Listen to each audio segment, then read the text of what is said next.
Good evening and welcome to Athens City Council. It's Monday, April 12th, 2021 at 7 p.m. And tonight we have 3 committee meetings. We'll be leading off with Planning and Development. And this is chaired by Councilmember Fall and joined by Council Members Reisner, Grace, and Smedley.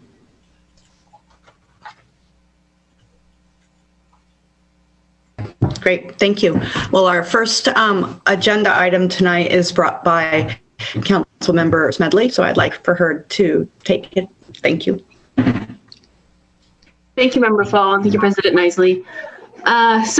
Tonight we are going to be talking about an opportunity to amend one of our current ordinances. I'll just back up a minute and just tell you a little story of how we got here. So a resident on the west side reached out to me asking if the city of Athens would be in position to adopt an ordinance that would discriminate or that would ban discrimination on source of income. And included in the communication was a link to a news article about how Bexley, Ohio had done this similar change about a year ago. And so I reached out to Law Director Lisa Eliason for her to take a look. And my ask was simply, is this something we can look at or at least talk about? And after some communications, she discovered and recommended that if this was something of interest for Athens, that we could simply amend our current ordinance that's called unlawful discriminatory practices by adding the language source of income. And so what we have presented to us tonight is an amended version of that, of Athens City Code Title III, that does 2 things. It adds the definition of source of income, and then it also includes that verbiage source of income in the in different parts within the ordinance. And you can see it highlighted in our drive. So in addition to that, President Nisley kindly reached out to Southeast Ohio Legal Services for some additional context and professional opinion and experience. And so I'm happy to say we are actually joined here tonight by Peggy Lee, who is the Senior Staff Attorney and Program Coordinator for the Appalachian Ohio Fair Housing Project, which is all part of Southeast Ohio Legal Services. And so at this point, I'd like to just kick it over to Peggy. She can provide some additional information from her perspective and her experience, and then we can open it up for questions. Thank you. Thank you very much for giving me the opportunity to give some educational information on this badly needed ordinance update. A lot of what I do in my work here at Southeastern Ohio Legal Services, we help those who are low income and are at no more than roughly 185% of the federal poverty level. And I specialize in housing related cases like eviction, foreclosure, etc. A bulk of what we see involve subsidized housing. And a key component for subsidized housing work involves the Section 8 Housing Choice Voucher Program. This is a program that was designed by HUD that would allow people of modest means to be able to go into areas of opportunity and rent from the private rental market, so long as the rent was not above a certain amount, because there's a maximum that they will pay depending on the household size. This is often an area where right now there are ads that say no HUD. Well, that's the sort of the colloquial reference to Section 8, meaning if you have a Section 8 voucher, don't even bother coming here to see if there's availability. And it could be pretext for something else, because people who are receiving Section 8 vouchers may not only be of limited income, but quite often those populations are also disabled on Social Security, disability, SSI, so not only is there this need to help folks get housing. I don't know if you recall, but in October of last year, there was a press release, or well, I shouldn't say press release, there was an article in the Athens Messenger about the loss of Procos as a major Section 8 housing provider. About 60 families were displaced in the Athens County area alone as a result. That took off, countless numbers of units from the market available to people with vouchers. People wait years, in some cases, to get a housing choice voucher where they can use this basically certificate and get subsidized at a private rental. People wait years for it, and if they can't find new housing with that voucher within a certain period of time, they then lose their voucher and then have to get back on a waiting list. So for source of income to be added to your ordinance would be at least a step in the right direction to help those who badly need affordable housing, which, as you all know, is in short supply, not only here in Athens County, but it's a nationwide problem. Thank you, Peggy. And a couple other things I wanted to share, and then I'll hand it back over to you, Member Fall. The current ordinance, I didn't really describe what is in there right now, but it includes a long list of things people can't be discriminated against. Their race, their religion, their living situation, marital status, ancestry, national origin, and that sort of thing. And so this is a fairly simple change in that we're including this source of income as another thing we want to protect people for, and seemed like a relatively simple add. And I'll kick it back over to you, Member Fall. Thank you.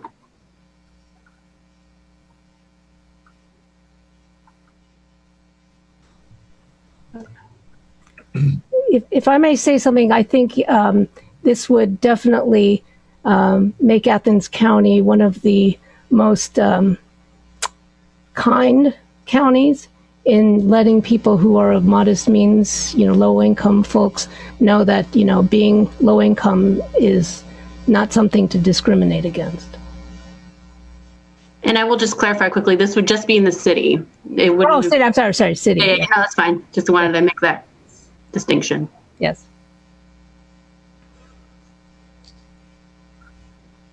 Oh, Chris, you're on mute. That's okay. Okay. Any other questions? Yeah, I got one. Thank you, Mr. Reisner. If we amend the ordinance and a landlord says, I don't care what the ordinance says, I'm going to go take him. What's our next step? Does this go to court? Well, okay. So it would land in the law director's lap at that point. It wouldn't go to you. The burden would be on the city to enforce its own ordinance. What I'm asking is, well, at the different sections that are there, what teeth do we have in this unamended ordinance as it stands right now that allows us to say, landlord, what you're doing is against our law. You can't do that. And if you continue to do, you will cease and desist doing it. Otherwise, you will face the following consequences. What I'm asking from somebody out there is, what are those consequences? What teeth do we have? Well, you are talking to the senior staff attorney who mainly does a lot of housing work and fair housing work. And right now, if somebody is facing discrimination in violation of the city ordinances or the federal law or the state law regarding discrimination, they can certainly come to apply for services so long as they're eligible otherwise. And in fact, I think in our fair housing realm, we don't have income and asset limits per se due to the nature of our grant, but they can certainly come to our office and we would have to evaluate. I'm also the testing coordinator for the Fair Housing Project, and we would definitely want to investigate and do tests to see if in fact that is a true representation of a discrimination situation, so that we have good evidence that could be used in court and have our testers testify as to what they were told when they did their test of that particular landlord. Right. I think what Jeff is actually asking is, what are the penalty sections of the ordinance, right, as it stands right now, and what kind of penalties and processes the city has to go through when saying to a landlord that they're not fulfilling the ordinance. That's what he's asking about. And so I don't have the ordinance in front of me. Arian, it looks like you do maybe, but if there's no penalty sections in that ordinance, then that's something that we may have to look at also. Because is that kind of true, Jeff? That's kind of where you're coming from? That's what I was getting at. That's what I meant by the burden is on the city. I mean, we pass laws, we have to enforce them. So it's pointless to enforce an ordinance that has no penalty behind it. See the point? So consequently, we have to be sure that we do have something there that says, all right, the fine is $1,000 a day, as an example. Right. Retroactive to whatever. Or 6 months in jail. Yeah, that sort of thing. I saw you unmute. Did you have something to share? There is a penalty section already. I don't have it in front of me, but it's not being amended. It's still the same penalty. So there is one. I'm just not sure what it is. Okay. Right. And to that point, Maybe Jeff, we need to make sure it's updated at the same time. You know what I mean?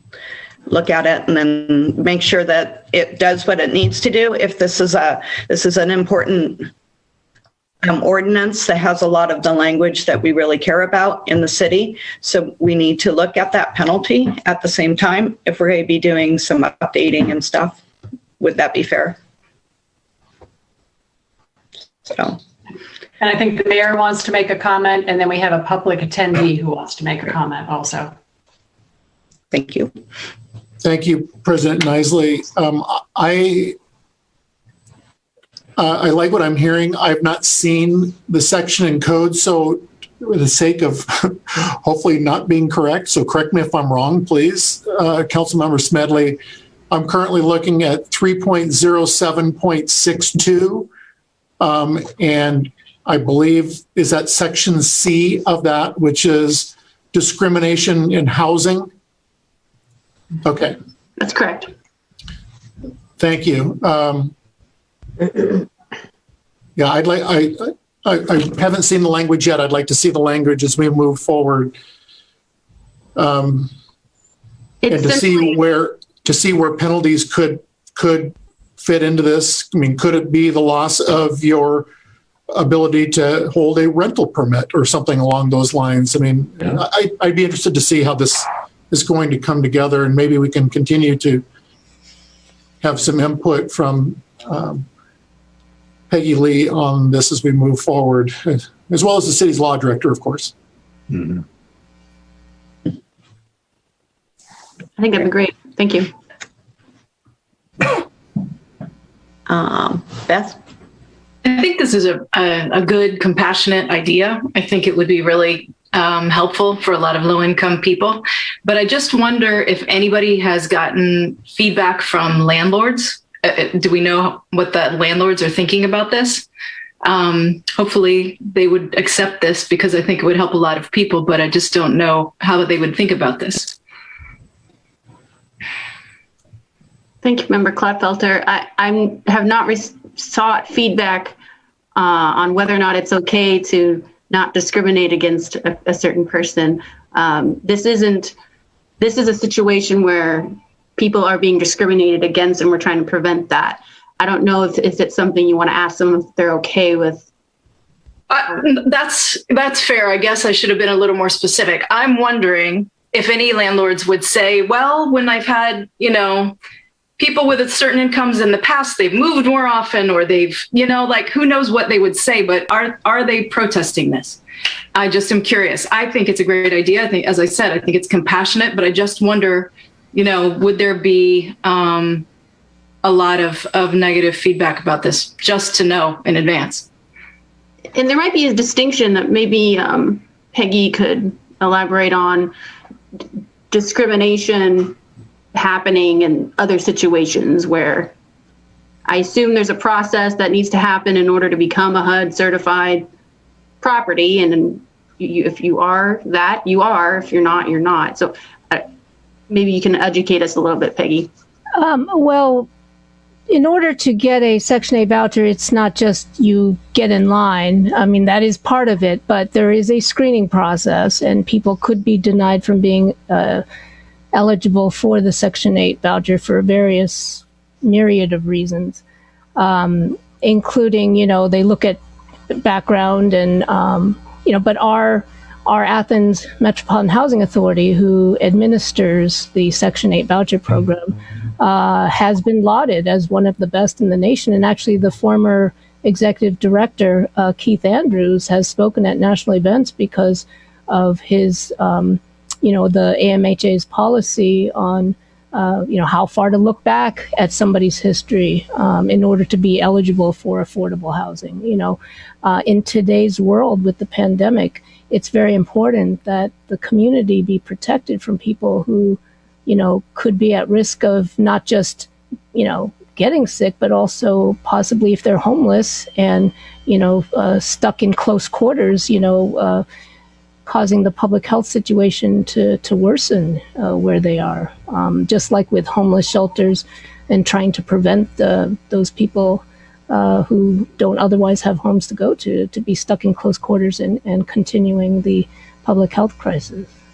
So I think there's a community-based need to make sure everybody has affordable housing. But it's also, the Athens position on people who are low income and the basic decent dignity of every person to have affordable housing that's safe and livable. Thank you. I think one of the things that Ms. Clodfelter is trying to, what I heard was also, if we do get landlords on board, because there will be a process of education and a process of getting people up to speed with this language and such, and having landlords part of that process would probably help a lot and stuff. So I think that's kind of what I heard from that. So is there somebody from the audience? I don't know how to do the people from the audience. Scott will make their information available, and it's a person named Lori who lives at 226 East State Street. So if they could give their full name and also if they represent any group or organization. Can you hear me? Yes. Yes. Hi, my name is Lori Burgershausen, and I just wanted to just say that I'm so thankful that source of income discrimination is being mentioned tonight.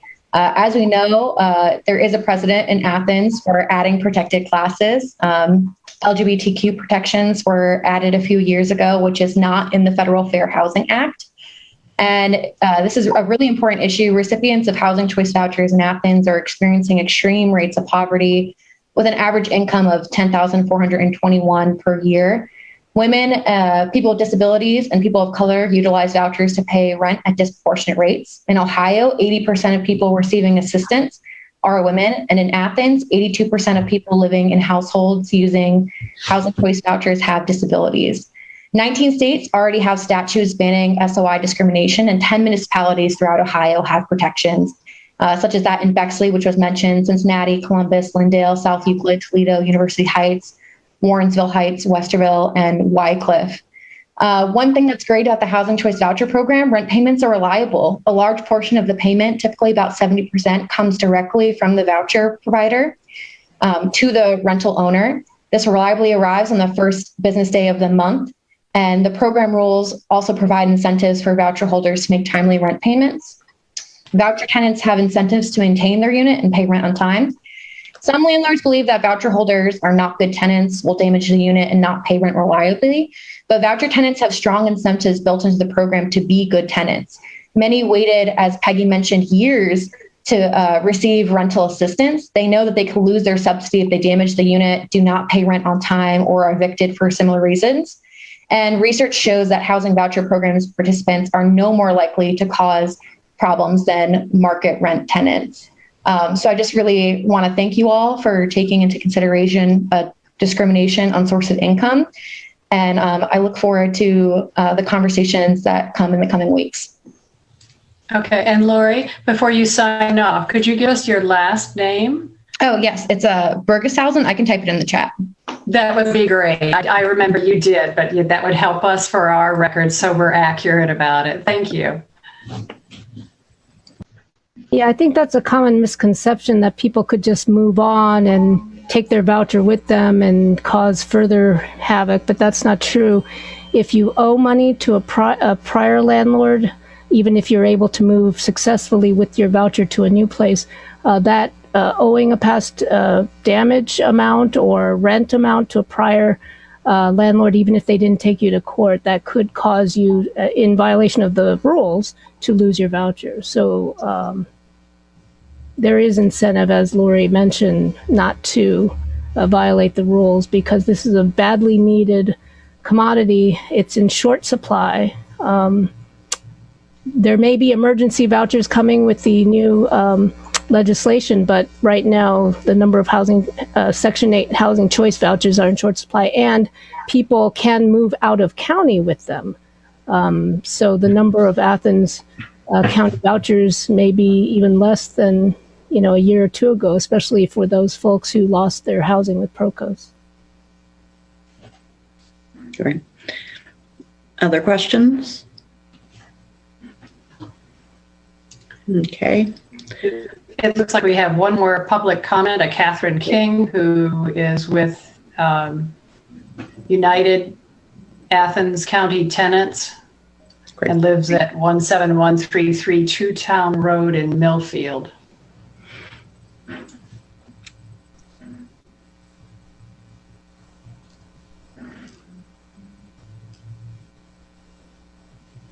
Hello. My name is Catherine King. I'm from United Athens County Tenants. I just wanted to share on behalf of UACT that we've worked with quite a few tenants who receive vouchers and have struggled to find housing because of source of income discrimination. Our organization helps people call around and try to find new units. And beyond the many units that have no HUD written in the descriptions, most landlords that we've called within city limits have refused to accept vouchers, even the landlords whose rent is below the fair market value. So we're really thrilled that this is being discussed by City Council, and we really encourage you all to add this. So thanks so much, Councilperson Smedley, for bringing this. Thank you. Great. Any other questions? Oh, we do. Got one. Thank you. Hi. So I just wanted to point out that I have been, I've been studying this issue. It's something that really concerns me. I can't say that I'm ready to propose a specific model, and I think this change the ordinance is an excellent first start. That being said, as has been pointed out, it has been increasing as a strategy to prevent discrimination around the country. So there have become models that have been more effective than others, in part to address Member Reisner's concerns about how do we enforce this. because I'm afraid some landlords are not going to be welcoming this change. So I think that if we can make this as appealing as possible with some teeth, that might need to have an additional portion to this ordinance or a separate ordinance altogether, I think that would be beneficial for making this really work. Thank you. And this is Solveig, for the record, so that other audience members, and we have it in our minutes, your address, and if you're representing a group. I did put it in the chat, my name and address, and I don't represent anyone, just me. Okay, thanks. Great, thank you. So it looks like we have some questions that we'll need to look at with, especially with the law director on this. And so when some of those questions get answered and such, we can move on from there. Does that sound like a good timeline? So, Arian? Sorry, I'm distracted by the music, but yes, I appreciate the feedback. I appreciate the questions, the comments. Appreciate Peggy Lee being here, providing us some additional expertise. First step in what I hope we can discuss again at a future meeting. So yeah, you'll hear more soon. Thank you.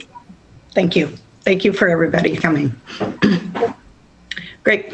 Well, the next on the agenda for planning and development is the Title 37 Landscape Ordinance.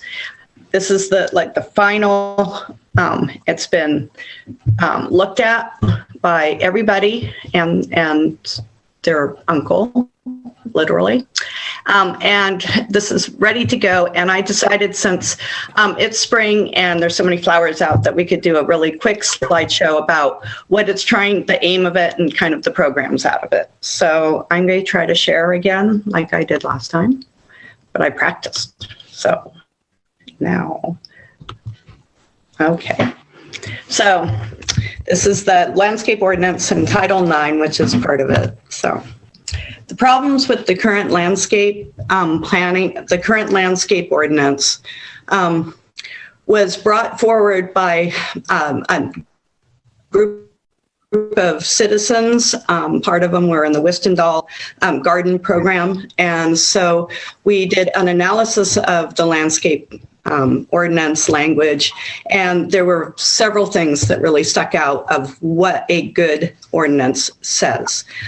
There's no language about invasives or noxious plants, no native species language, there's no tree bank, which I'll talk about, no memorial tree program, and no pollinator program. The three last programs are considered best management practices for ordinances, and you can find examples across the country. Well, the first one that we all know about is exotic and invasive species and noxious species. This is kind of a rogues gallery. You have kudzu, you have ivy, which we see all over the city taking over trees. The alicanthus, which is the tree of heaven, everybody's favorite, garlic mustard, Bradford pear, which if you drive down 50, they're all over the fields behind.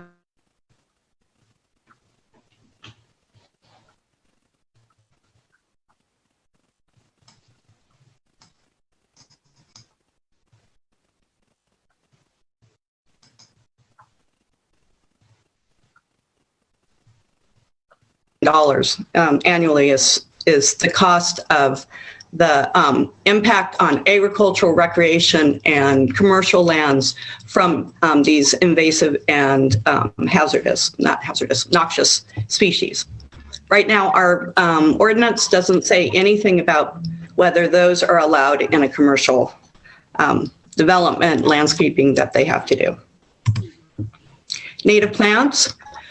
Native plants are incredibly important in helping to clean stormwater runoff, to help increase a habitat for various animals, especially pollinators and such. Usually are better adapted, so don't use as much inputs such as fertilizer, herbicides, or water. And they tend to be resilient when climate change starts coming in, and they tend to be resilient and be able to weather that better without taking over like an invasive species would be. So for this particular ordinance, we would like to see that the requirements when a commercial development like Maynard's goes in and puts in the required landscaping design to the Shade Tree Commission, that right now there is no requirement for any of the plants to be native. We'd like to see 50% native plants for commercial development landscaping. This will also include an emphasis on protecting large native trees so that you can actually get a credit for your landscaping ordinance requirement if you save the large native trees. 75% native species will be required in city projects, but annuals are exempted through the whole plan. The first new program that comes out of this is a tree bank. And a tree bank, sometimes when I'll use Maynard's again, because of the stormwater runoff that they had to plan for and manage for, and other reasons, they could not put as many trees on their property that the landscape ordinance required. So they have like, what do you do when you have a situation like that? You use off-site mitigation. And so that means some towns have a park that they put all the trees into that Maynard's would pay for. This one is that the in lieu fee that would be charged against those trees that they couldn't put in would be put into a special account and can be only used for certain reasons regarding trees and the offsite mitigation for that development. So that's plant trees in the city, including for street tree replacement and expansion, and to also protect forested land in the city, like through conservation easements and such. There's going to be a celebration tree program. And this is, you hear about memorial trees. Well, this is a tree that you can have planted in honor of any type of celebration. We supply the tree and plant it and maintain it and guarantee it for like 3 years, which is about the time that that a tree will really establish itself. And they'll be native species, and we'll pick the areas that can be placed. The tree can be placed, but the donator can, say what kind of species and some other things, and we can make a ceremony out of it. The last one is the pollinator-friendly front yard program. This is really important because there's this pollinator apocalypse that's happening right now. 2 out of 3 species of plant food that we rely on across the globe is pollinated by pollinator species such as ants, bees, wasps, certain types of birds, those sort of. And pollinators are being lost at an astounding rate. The other thing that this program looks at and tries to educate about is the cost of lawns between the water, fertilizer, herbicides, and the loss of biodiversity. It's estimated that 1/3 of the water usage in the United States is used to water lawns. So when you want to be a pollinator-friendly garden, there are certain things that you have to do and certain requirements that you have to fulfill in order to be registered with the program. One of them is have 3 seasons of pollinator-friendly blooms. So that means from early spring with the columbines to late August or October into fall with the goldenrod. And that means also annuals such as petunias. The other thing we ask you to do is reduce all pesticide and herbicide use in gardens. This is a hive that had pesticide overspray, and it's sad. We'd like to see 1 native species, pollinator-friendly species. That could be, our beautiful little wildflowers such as the trillium, sneezeweed, red plant that looks kind of spider-like. That's a Florida allspice. And then we have trees that provide a lot of species with really important nesting and those sort of things. And then have something special, water or shelter or nesting habitat. And that could be as simple as a plate of water, could be these, the mason bee holes, or it could be a big tree that provides nesting habitat. Now, what does this plan not allow you to do? Well, you can't let your grass species, your lawn species, grow to higher than a standing cat. That is not allowed because under ordinance, under Title IX, the lawn species has not been exempt from cutting to 8 inches. So you can't have the middle thing where there may be pollinator species, but because the lawn species are over 8 inches, they would be not up to the standards of the land, of the pollinator requirements, and same with the last one. So it's not a way of somebody being able to come in and say, I don't have to mow my lawn now, it's all pollinator habitat, because that's not true. Also, because it's for homeowner occupied units and business units, that means that there's not this landlord tenant tension of whose garden is it and such. So they won't be eligible for the program. If you have a subsequent citation and you're in the program, then you'll be kicked out of the program and you won't be able to be in it for at least a year. So that's a way of putting penalties and making sure that people don't have their lawn too long. So what will we get out of it as a community? Well, we'll get a lot of beautiful gardens. Many places find that they have much higher amount of flowers and bugs when there's just 2 or 3 pollinator gardens. Just think of what we can provide across the city, which could be a great pollinator trail through the city. And that will have houses and everything that we know that people really appreciate because they've gone that extra mile to go and make habitat for all our pollinators.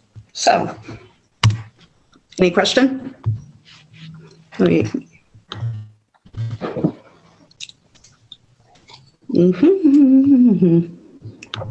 Okay. Cancel. Did that go? Okay. Questions? I have one, Chris. I don't know if you can see me.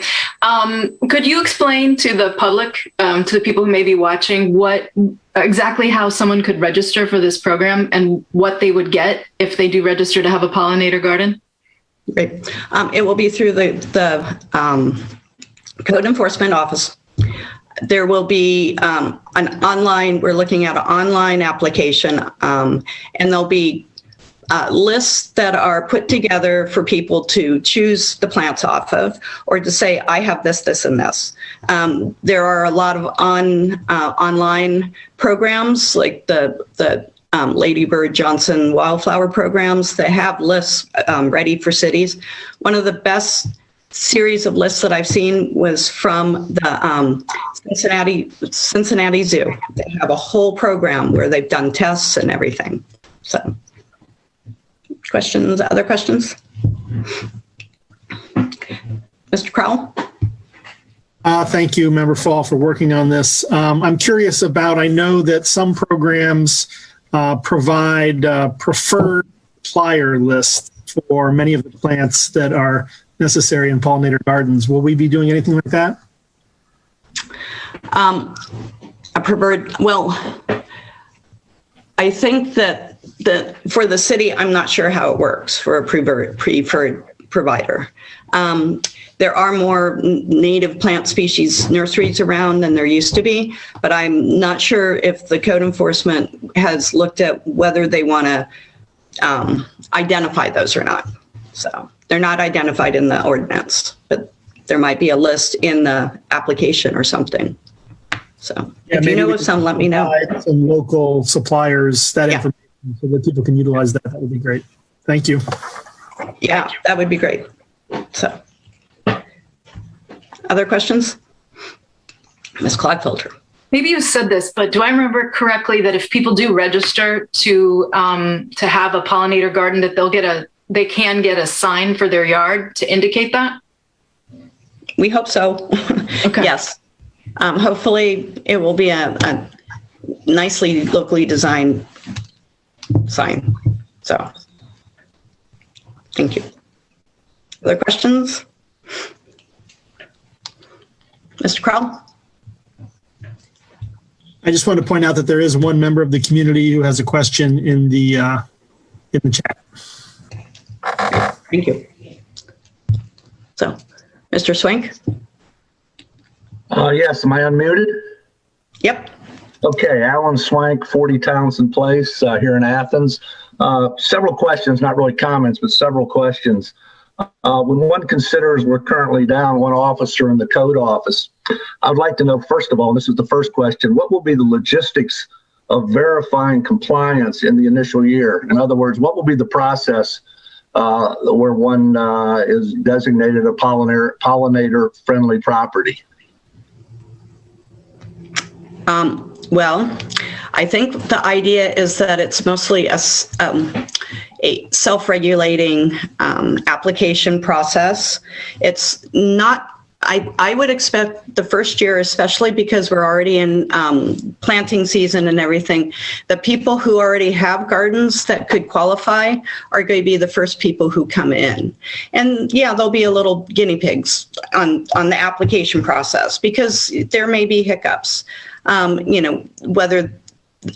So those sort of things will kind of be ironed out as the process goes through. Most cities that have this program is relatively easy. It's a one-page application, and if you are and here it will be a complaint-based citation process. Well, great. You answered the second question. That was going to be in subsequent years, and it'll be complaint-based. Although I'm sure you found, and so have I, that most people who have these types of gardens maintain them fairly well. Third question. The initial regulations you talked about for commercial development and the like, will that apply to the new proposed housing units that are going in up at University Estates? Yeah. Okay. It's a majority of the landscape ordinance will act exactly like it does today. It's that it's been expanded to include the idea of natives, exotics, invasives, and noxious plants, pretty much. For that, the Shade Tree Commission is still in charge. They still have a majority of the ordinance with all the setbacks and tree formulas that they have in there has not been touched. Okay, great. I guess the last thing is a comment. Really glad, and I'm not speaking on behalf of anyone, but I am glad that what the FENA Executive Board put forth 3 or 4 months ago with the 8-inch grass height has been put in there instead of the 10-inch proposed grass height. And certainly glad that the 8-inch exemption is not going to be extended. I could have been quite a prairie. So thank you very much for answering those questions. Thank you. Other questions? Okay, right on. I have one. Okay, thank you. I'm not quite sure how to word it. I'm still tossing around in my mind. Since part of the emphasis is to populate the city with native species and try to keep in check the foreign invasive species that are coming in and dominating. And as these invaders have come in, the number of natives, the individual numbers of native species has declined. We've completely lost the ash tree population. Of course, that wasn't a tree coming in, that was the ash borer. But those type of disasters that happen reduce the stock available of native species. One thing I'm worried about from a conservation point is plant poaching. Mm-hmm. You could have unscrupulous vendors out there who says, oh, well, you need 50% native species. Well, I just have a whole bunch in my garage. Now, I'm not going to tell you where I got them because that's none of your business. So you either buy them or you go someplace else where you're not going to be able to find them. Right. The ordinance language. The ordinance language includes requirements to buy from a certified nursery person organization, and there are a whole list, and there are more coming online. But Mason Chambers is at Five Springs. I think he's certified, and some other people who I've been working with, actually working on the invasive and noxious part of the ordinance together. So. Is there any way we can encourage propagation from nurseries that aren't in that business at the moment to encourage them to get into it? I don't know. I bet in Florida they have, because Florida, this is state mandated.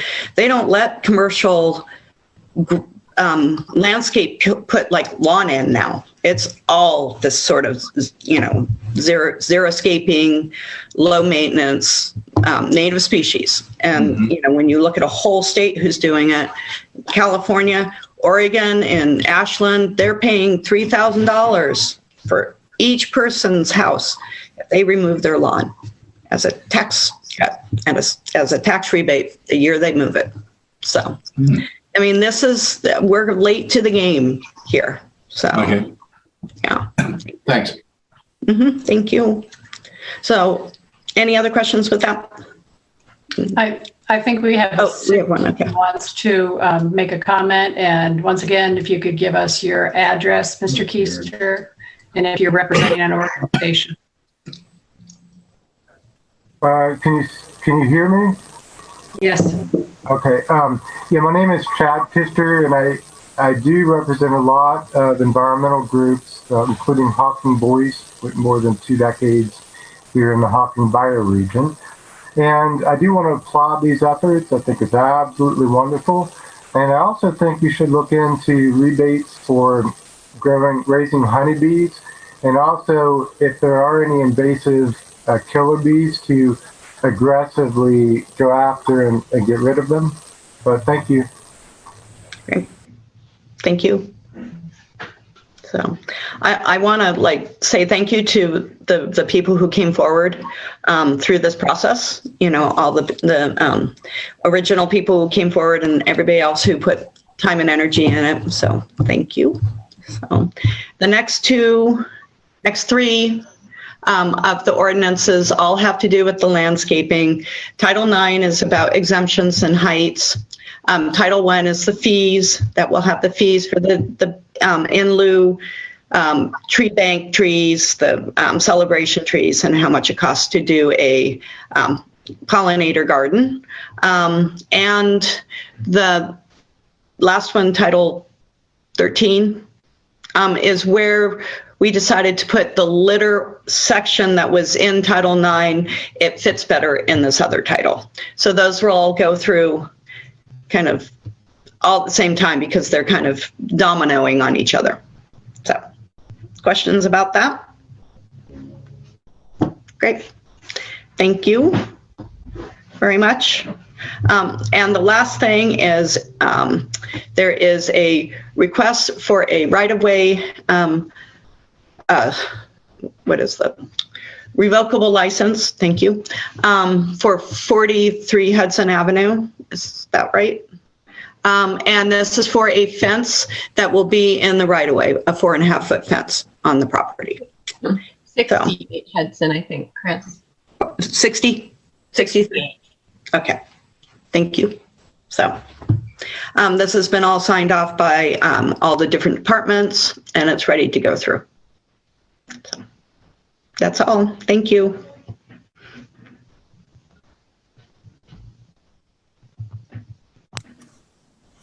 Chris, you're muted. Thanks. Finance Committee, Finance and Personnel is next with Council Member Crowell chairing and Council Members Reisner, Katsas, and Smedley. Excuse me, Reisner and Smedley. Thank you, President Nisley. We have a number of items on our agenda tonight, starting with appropriations and transfers, and we'll start with appropriations. There is a request for $19,000 to the general fund for fire, or for some vehicle repairs. They had to replace some pump gears in one truck, and they had to replace a transmission in a backup truck. So this would be $19,000 appropriated to the general fund for the fire department. Are there any questions? Okay, moving on. The next item is an appropriation of $4,800 to the Community Development Block Grant Fund, CDBG Fund, to pay 3 invoices received with the Community Housing Impact and Preservation Program, the CHIP program. The money was not appropriated originally in the beginning of the year budget because the city was unaware that that our earned income for this grant cycle was going to become due this year.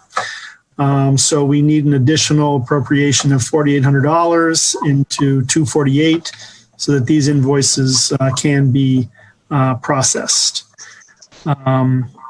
The specific amount of $4,800 was a mortgage payoff from 2017, which was reported in the current grant cycle application, and the state is now requiring that program income be paid down every grant cycle. So once again, this is for the CHIP program through HAPCAP. And the activity that we're actually being invoiced for is for work done recently on Longview Heights Road for a roof repair. The 3 invoices include the actual repair and then administrative costs from HAPCAP and soft costs. And the repair is actually a portion of the contractor's invoice. So that's a total of $4,800 to 248. Any questions about that appropriation? Seeing none, we'll move on to the next item on our agenda. And this is an appropriation of $22,600 to the sewer debt fund. This is to cover our upcoming sewer loan payments.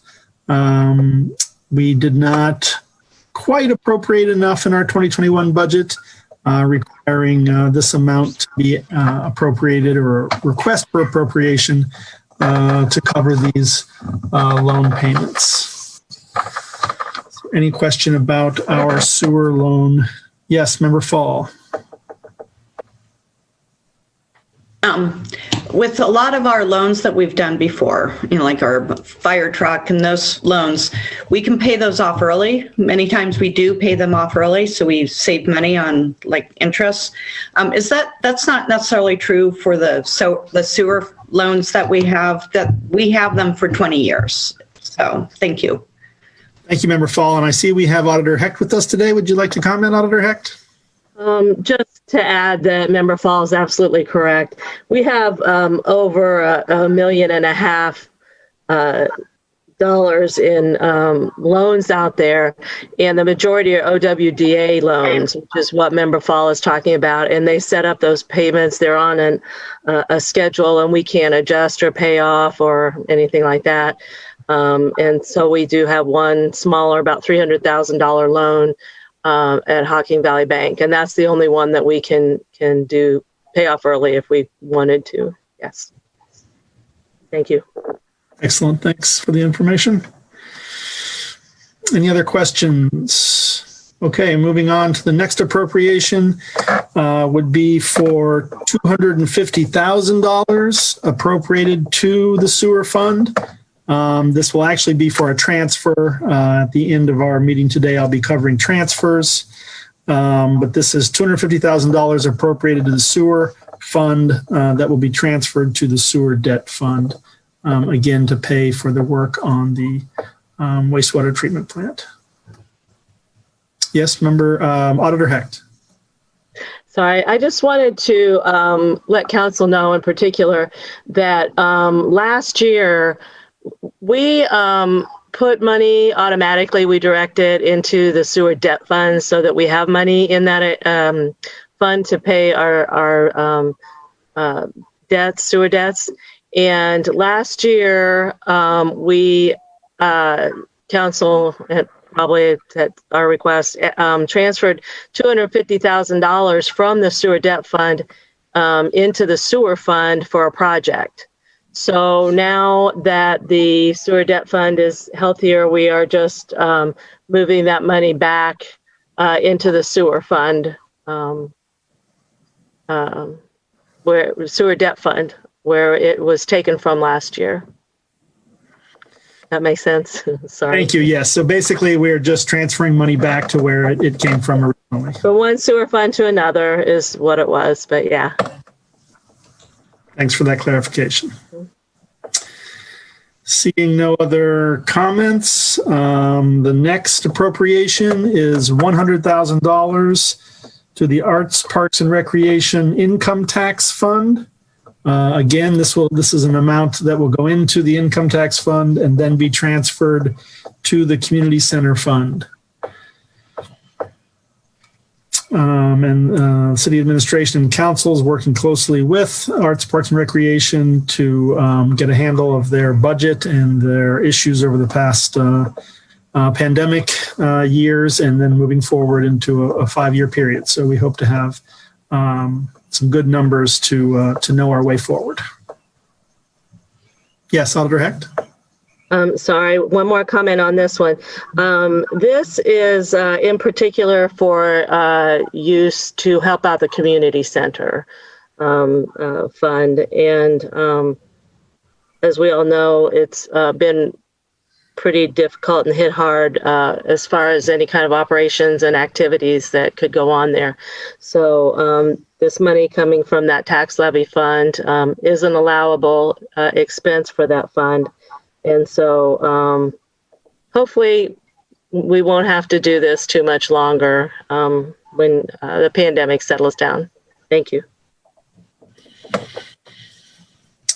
Excellent. Thank you, Auditor Hecht. Moving on, the next 2 items are appropriations to be decreased. And this is to correct some over appropriation done in the 2021 budget. The first of these is to decrease $130,000 from the CDBG fund for the Kimes Reservoir project. Any comments on that item?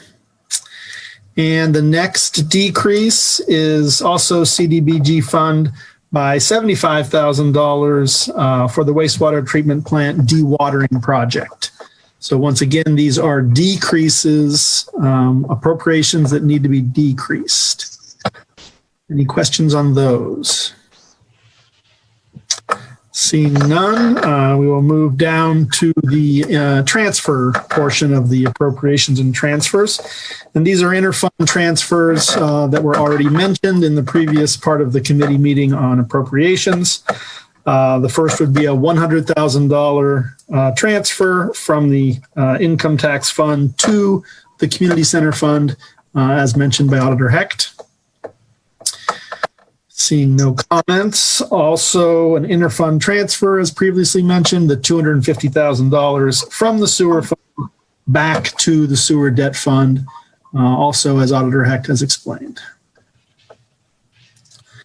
Seeing no comments on those items, we will move to the last item on our agenda, which is the AEP Master Energy Agreement. And I'm very pleased that we have a guest with us tonight that I will turn over for the expert explanation of what I'm going to try to explain here. The Sopex City government electric rates is what the topic here is. SOPEC is recommending an offer from AEP Energy for our carbon fees, our self-induced or self-chosen carbon fees. I believe that the SOPEC's recommendation is for a 24-month term with a $2 carbon fee. Now remember, all of this money comes right back to the city. The city, if we do choose the 24 months with the $2 carbon fee, then the city would pay the same as residents and the same as small commercial accounts. It also should be noted that the county is choosing this rate, I'm told, for their buildings within the city of Athens, or their electric accounts within the city of Athens. And I believe we'll hear from Mr. Roberts here in a moment. OPEC also, requested offers from other electric suppliers, competitive suppliers, but to date, no other offers except AEP Energy were received. So that's sort of the basics from my understanding, and Mr. Roberts may be able to give us some additional information. Matt, would you like to speak? Sure. Thanks for having me. It's been nice listening to all the city matters. So yeah, the offer on the table from AEP Energy is a 24-month or 25-month, I can explain that a little bit, supply offer for all of the city's electricity accounts. And as mentioned, the recommendation was to also add a self-induced carbon fee that would just come back to the city as a check every month or every quarter. And that's just to kind of be in solidarity with the residential and small commercial accounts being served by the General Electric Aggregation Program. They are also paying a $2 per megawatt hour carbon fee. And so wanted to provide that offer to the city to kind of share that burden a little bit with their residents. The difference between the 24-month and 25-month is because, just clarify real quick, 41 of the accounts would start either in late June or July, and then the remaining 37 accounts would start early June. So the idea is to line up all these accounts so that they start again in 2023, all in July. The other component is the bundle that's 41 accounts has an option to do a Power Perks program, which is offered by AEP Energy. That's an optional program that basically, if you get an alert from AEP Energy that it's a high usage day across the whole region, you have an opportunity to reduce your electric load. So mostly just kind of turning off lights and other kind of ancillary energy uses that aren't critical. And you can earn at least $500 per megawatt hour of load reduced by participating in that program. It's free, it's optional, which means you don't have to actually move forward with reducing your load, but it is an opportunity to provide a little bit more benefit of just saving on overall electricity costs.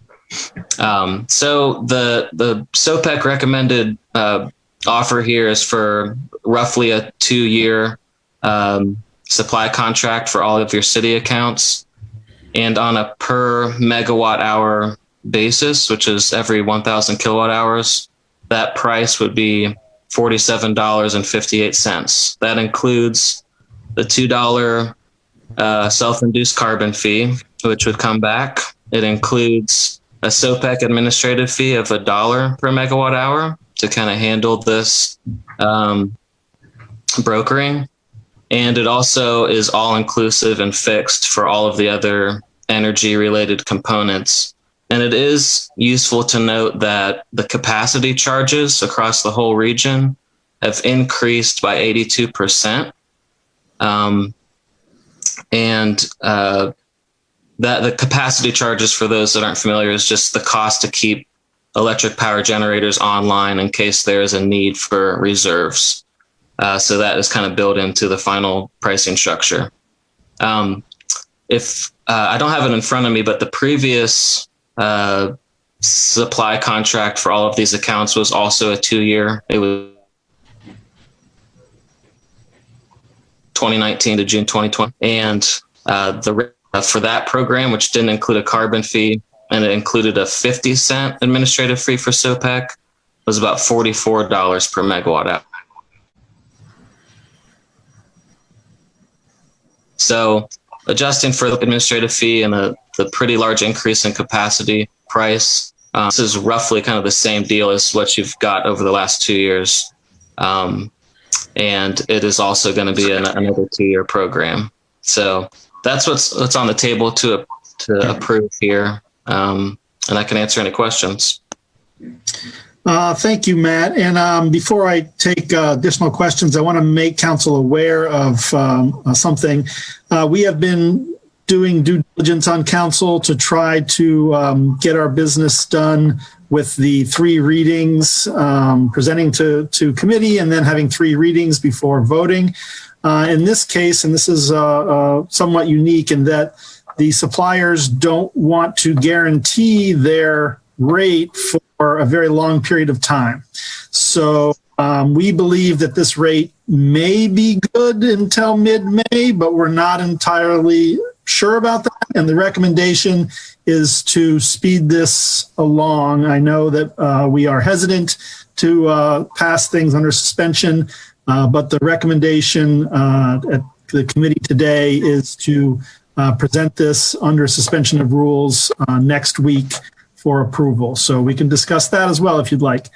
Mayor, would you like to speak to this today? I would be more than happy to. Thank you, Councilmember Crowell. You're absolutely right. You know, that there is a timeline in which to get this through. Otherwise, we'll have to go, or SOPEC will have to go back to AEP and renegotiate a price, and it could actually go up to where this could increase. I want to point out, if you look at what was provided to you by Mr. Roberts through SOPEC, that the 12-month, is 0.047, yada, yada. 24 months is 0.0455. 36 months, it goes down slightly to 45.10, and then increases yet again slightly under the 48 months. The reason, as Mr. Roberts was explaining, the reason for the 2 months is that what we have seen with SOPEC, as well as within NOPEC, which is the Northeast Public Energy Council, is that once you start getting outside that 2-year window, there